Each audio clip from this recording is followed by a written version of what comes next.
Hello, and welcome to the end of the series where we discuss all of the clans, or otherwise known as classes, inside the tabletop game Vampire the Masquerade. This isn't the end of me talking about Vampire the Masquerade in particular, because directly after this video, starting next week, we are gonna have a new series called Vampire the Masquerade Necromancer Bloodlines, where I discuss all of the bloodlines that make up Hecata, because that felt like a better way of just dividing the video to make sure that this video isn't like 500 hours long. So we will separately talk about Giovanni, Cappadocians, Samedi, Lamia, Nagaraja, and even Impundulu, even though they are not super directly related to Hecata, but they are a necromantic bloodline. Therefore, they fit into the series. Afterwards, I also want to do a short series talking about bloodlines of note that I haven't talked about yet, mainly Chiasid, blood brothers, and daughters of Cacophony. And afterwards, I kind of want to talk about creatures that are semi related to vampires, normally vampire hybrids of sort, which is Miagar, abominations, and gargoyles. So we still have plenty of to cover, but today I am covering the last official clan of sorts before we start delving into those more niche topics. So the important thing to note is that Hecata technically is a um, vampire made clan, as in it was formed by a meeting with a lot of other necromancer bloodlines and clans into a one thing, and it is entirely artificial. It didn't like start with a singular progenitor, and it didn't like go through the line of, well, blood effectively. And this is also something that only exists in version 5 of the game, as it was Paradox's way of simplifying playing a necromancer inside Vampire the Masquerade. You can still belong to a specific bloodline inside Clan Hecata, allowing you to optionally take other abilities than what you're given, but you now have one Clan Hecata rather than like a million different necromancer bloodlines. That was the solution. The important thing to understand in the forming of Clan Hecata is that Bloodline Giovanni have established kind of being the most numerous and known bloodline of necromancers and kept that status for around 500 years by eating the progenitor, the original vampire of the Cappadocians, and that by the end of Giovanni's reign, there was a specific figure that has unleashed the remaining imprisoned Cappadocians that were imprisoned by Cappadocians themselves because they weren't quite good members of the clan from, I think it was a mountain that they got imprisoned in, which then have rained hell upon Giovanni at the same time as they were attacked by a whole bunch of wraiths that they were subjugating, and also their founder died. Chances are all of this has been orchestrated by at least 2 out of 3 members of the Capuchin, which technically is a singular leader of Hecata. But here's the thing, Capuchin is an enigma, and there's at least 3 vampires speculated to wear the name of Capuchin, and 2 of 3 of those vampires have reasons to hate the Giovanni.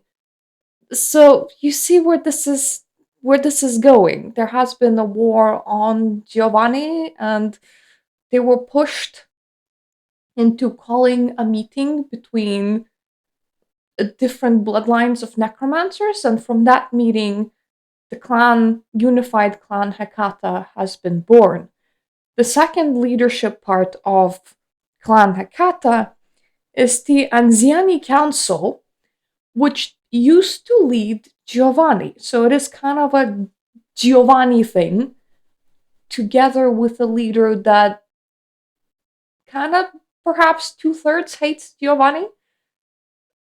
And they form a council and they're leading Hecata. Though, mind you, the leader Capuchin, once again, it's an enigma. It could be any one of those three individuals. It could be none of those three individuals. But the political implications are kind of interesting because it suggests that there could have been a very influential person that has influenced Giovanni to fall, which then forced Giovanni to call a council in order to establish an established clan Hecata, which is now a mixture of a whole bunch of different bloodlines, rather than Giovanni being the prevalent, strongest necromancer clan. So, vampire politics and shaky stuff. If I was to read to you the brief history of Clan Hecata, very brief because it's a very new clan. The Second Inquisition was a factor in creating Clan Hecata because the First Inquisition was, the Inquisition. And during the Inquisition times, vampires got hunted by people. Second Inquisition is something that's happening in modern times, where there's now professional vampire hunters with guns and unified organizations arising that are fairly efficient in taking, vampires off the census. And their rise is kind of a bit of a problem to all of the factions and haven't gone unnoticed. And it took a heavy toll on Clan Giovanni in North America and forced much of the clan's organization to regroup in Italy.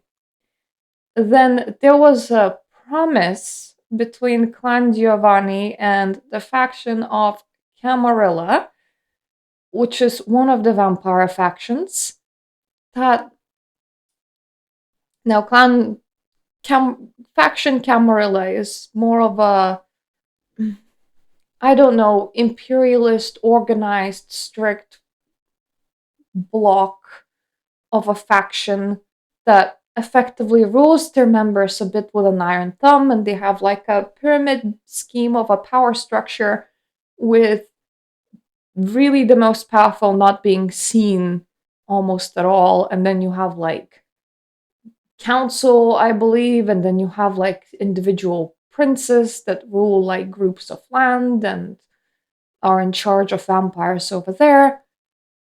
There are other factions. For example, there are Sabbat. Those vampires disagree that vampires should hide, and they're very unapologetically vampiric. They tend to be very cruel and ruthless, and they too have a power structure, though they try and rule more through faith than they do through, I don't know, direct like princedom, as their names for their positions are more like pact priests and things like that. And then you have the anarchs, which is the unruly anarchists that disagree mostly with Camarilla that have banded together and rebelled. So Clan Camarilla is faction Camarilla. Potato, potato, a lot of words, especially when we're talking about an artificial clan and not a clan that's passed by blood. So, Camarilla met with Giovanni and established what was called a Promise of 1528, which is them recognizing Giovanni as the successor to Cappadocians, which were the primary necromancer group before Giovanni, that Giovanni ate, and became the primary necromancer group between vampires. And the promise of 1528 establishes a kind of diplomatic relations between the two, as in that group is formally recognized. They're formally recognized as successors to Cappadocians, and they are allowed to exist as like an independent group of vampires. Normally, vampires are inside factions, and if you're a vampire without a faction, you're very exposed and you're very easily gotten rid of. So, vampires group together into factions. And necromancer clans don't quite often want to do that. So the grouping of Hecata, they're calling themselves an independent clan, even though it might be more right to call Hecata a faction in itself, considering that it is an artificial clan. Once again, it's not really a real clan. Like, it's not really a real class. It's a conglomeration of those different bloodlines that came together. One thing that wasn't mentioned in Promise of 1528 when it was written, and something that Paradox might have written into the game recently, is that apparently Promise of 1528 was only supposed to last for 500 years. So 500 years later, those diplomatic relationships would go out the window. So you have Clan Giovanni being attacked by the Second Inquisition. They have the Promise of 1528. Their founder, Augustus Giovanni, disappears and dies. They get attacked by Harbingers of Skulls, which is the remaining Cappadocians, which Cappadocianed badly enough for Cappadocians to imprison them when Cappadocians were still in power, so unruly Cappadocians, effectively. And at the same time as death or disappearance of Augustus Giovanni happens, a whole bunch of wraiths that Augustus Giovanni was controlling get unleashed onto the Clan Giovanni with the intent to cause Clan Giovanni harm because, surprise, surprise, ghosts don't quite like being controlled. So, a whole bunch of shit went down wrong at the exact same time for the one biggest clan of the necromancers. So, one biggest clan of the necromancers calls for negotiations in a conference that came to be known as Family Reunion. And they're kind of just inviting harbingers of skulls more than anything else. They technically like go, all necromancers, but they're being attacked directly by the descendants of Clan Cappadocian. So they're like, come to the table with us, please. Let's talk. Let's end this. But that's not the only people that show up. The Harbingers agreed, and they show up. But so did any Cappadocians that don't identify as a Harbinger, so they weren't imprisoned for being a bad Cappadocian. They just still remained and existed. So did Semedi, which is an entirely different bloodline, Talamia, which is an entirely different bloodline, some Nagaraja, which is an entirely different bloodline, and all of the parties with a table that now has a lot more parties that weren't like even invited in, sit at a table and decided that, well, the situation's kind of screwed for a lot of us. Let's make one clan. We're one happy family. Yeah, that's precisely what we are. We don't hate each other. We love each other, and we're definitely gonna defend one another. Yeah. So, because of all those pressures, they create the clan Hecata, which is once again, eh, eh, maybe it's fairer to call them a faction more than it is a clan, but Paradox identifies them as a clan in the lore, so they're a clan now. Effectively, this is just one big grouping of necromancers created out of desperation. that's that's about the best way to go about it. Many other sects are very concerned about the newly established clan of death, most notably Camarilla, because the promise expires in 2028. There's no diplomatic relations with this faction, and this faction is now quite big and strong, despite the fact that this faction is calling themselves a clan. Hmm. So, independent clan with quotation marks, faction it is. What else? Now, because it is a unified clan, something weird happens with people's bloods when they join. Because this unified clan, when you join it as a bloodline, you suddenly lose your personal weaknesses and gain new weaknesses that are attributed to Clan Hecata. Um it makes the blood of a vampire really weirdly malleable, and you kind of have to ask how much of what is happening inside the vampire's blood is happening inside the vampire's blood simply because they have talked themselves into believing that that is the right thing to happen, and how much of it is actually physically real, because it seems to be like a very malleable substance. All members of Clan Hecata have disciplines of Auspex, which is the ability to see the unseen, things like auras, for example. That would be the best explanation for it that I could give. Fortitude, which is the ability to harden yourself against damage. Effectively, you are a lot harder to hurt. You have very thick skin. And a discipline of oblivion. Discipline of oblivion is a bit weird because it is effectively one discipline where Paradox have merged together the ghost realm and the shadow realm, which is once again the best way that I can describe it.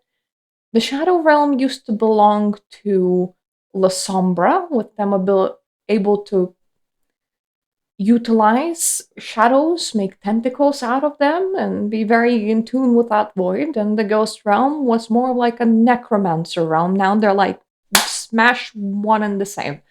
So that is what Oblivion is. Oblivion is the discipline that people that can utilize either shadow or ghosts utilize, which technically means that now those two groupings are one and the same, and therefore anyone that can utilize shadow should also technically be able to utilize ghosts, and anyone that can utilize ghosts should also technically be able to utilize shadow.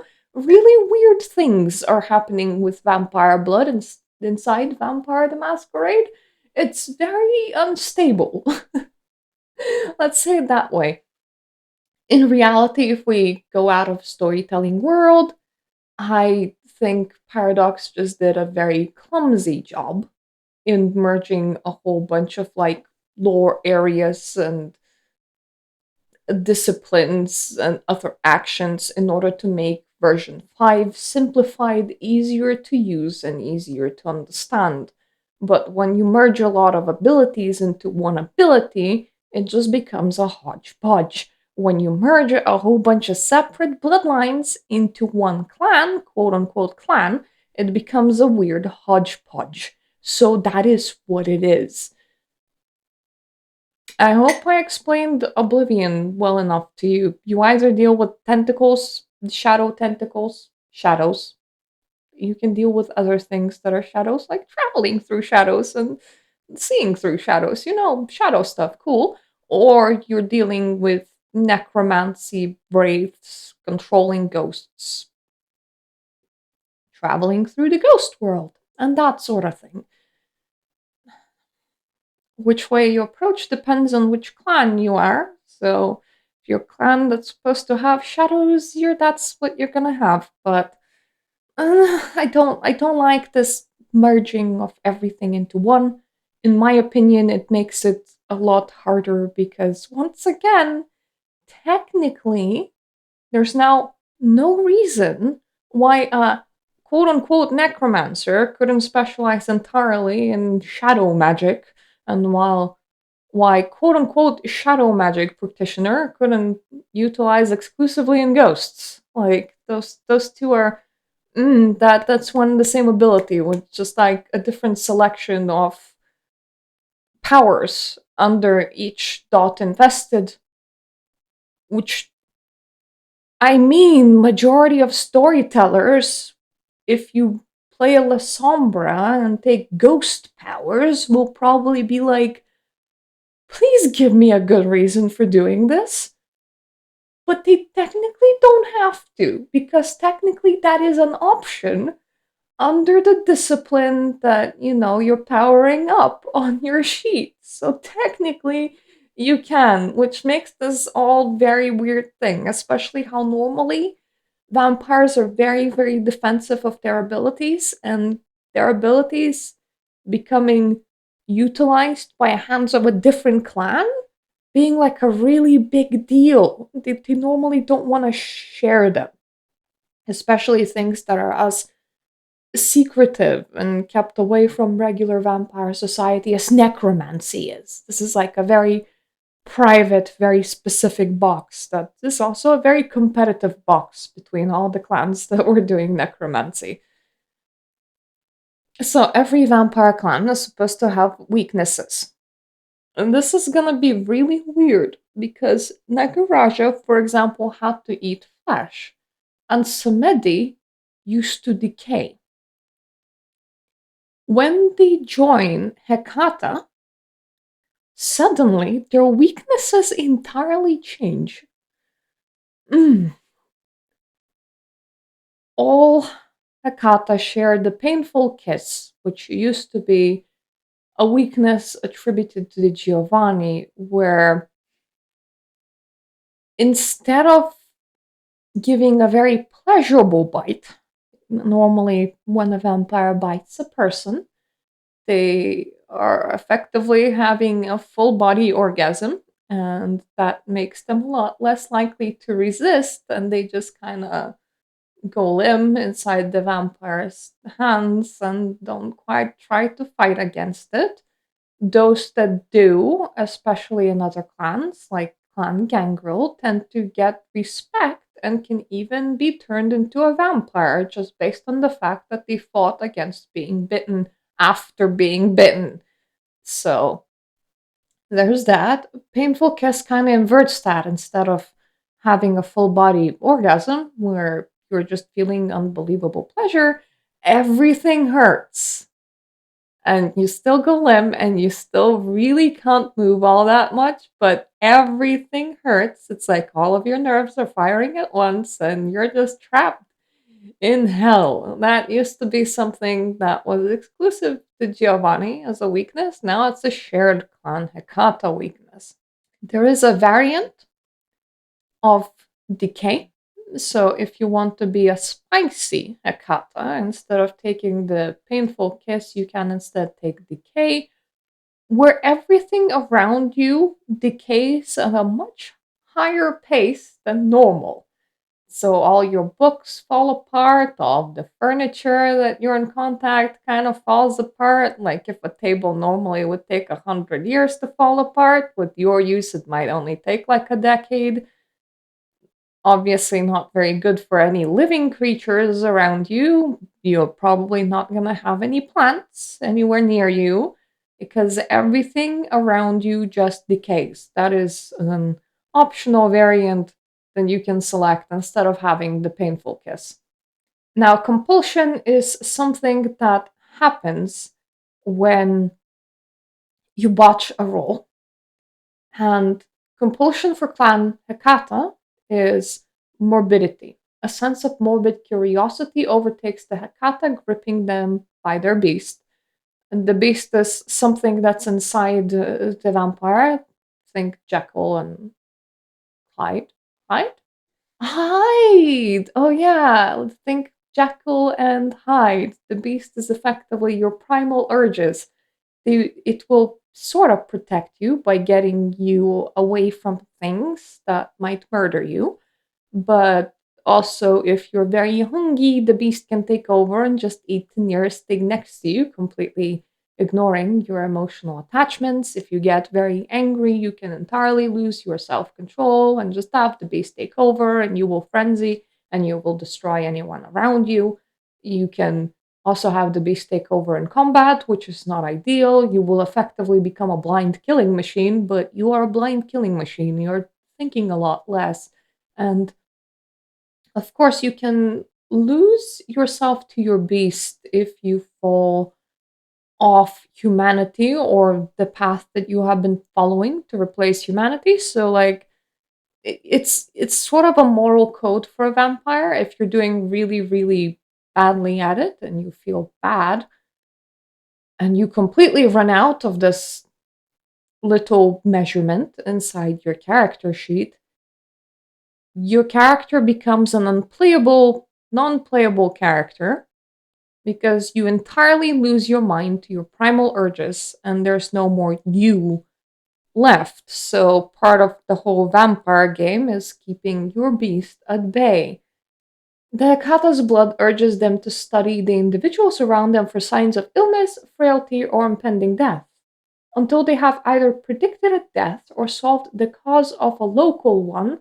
The vampire suffers a 3 dice penalty to other rolls. That is a very, very, very heavy penalty to rolls. Their conclusions do not need to be absolutely correct, but should stay within the boundaries of possible. So find the nearest mortal and try to predict when they're gonna die. Be like, do you have arthritis? Are you between ages 50 and 60? Do you smoke? Do you drink? That sort of thing. You're a bit death obsessed. There is a variant compulsion because, once again, you can be spicy and choose to have a different compulsion than normal. The vampire experiences an immediate need to move something from life to death, or vice versa. Any action not dedicated to ending or resurrecting something is taken at a 2 dice penalty. The subject doesn't have to be a person or even a living thing, but can include objects or even more abstract things, such as an idea or a conversation. Not me strolling through the forums, reviving and necroposting on threads that have not been posted at for 2 years straight. You know, actually, that would be a very, very funny way of playing off this compulsion.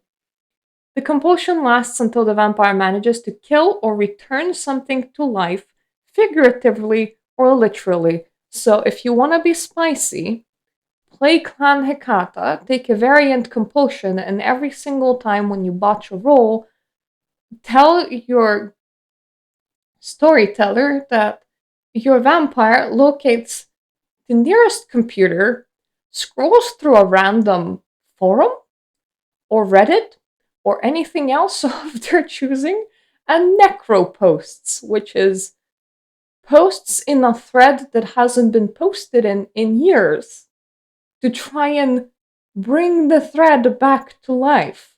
Normally, what happens when people do that is they get an answer of, "Why are you necro posting, bro?" And sometimes they even get banned from the forums. So, ah, modern problems, aka artificial clans, require modern solutions. I am gonna go more in depth into every single like bloodline that makes up Clan Hecata, or at the very least the interesting ones. The video on Giovanni is probably gonna be very, very lengthy one because Giovanni had offshoot bloodlines slash families slash other bloodlines that they have subjugated that then were subservient to Clan Giovanni or came specifically from like Clan Giovanni, but it was like a sibling family that they had that they embraced into vampirehood. So I'm gonna cover a lot of those under like one umbrella term of Clan Giovanni, and so you can see that as Clan Giovanni and Friends if you want to. And I will cover anything that doesn't fall under that umbrella separately, including covering Cappadocians separately, because, well, technically Giovanni ate them, as you can see from the history of Clan Hecata, not all of them disappeared or died. So they are still their own thing. So there you go.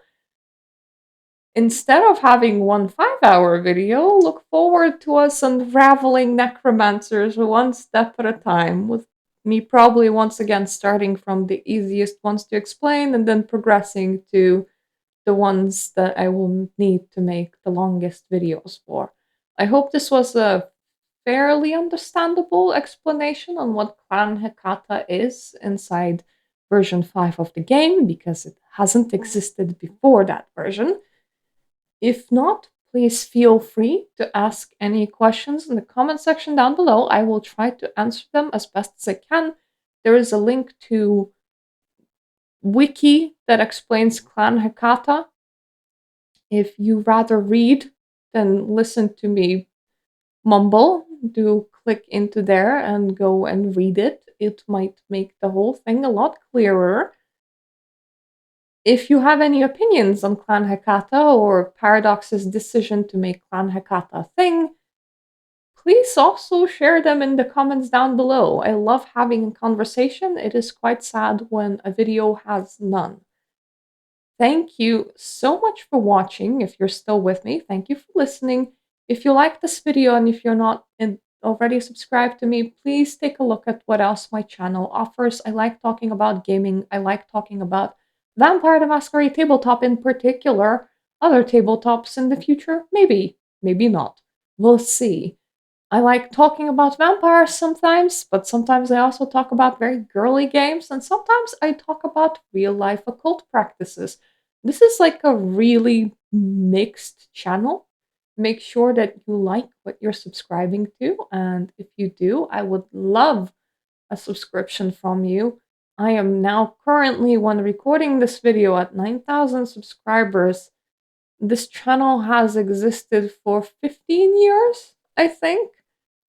Crossing into the threshold of 10,000 would feel like such a victory, even though I know that technically the number means absolutely nothing, but it would just, number go up by a whole zero. You can't help but feel excited for number go up.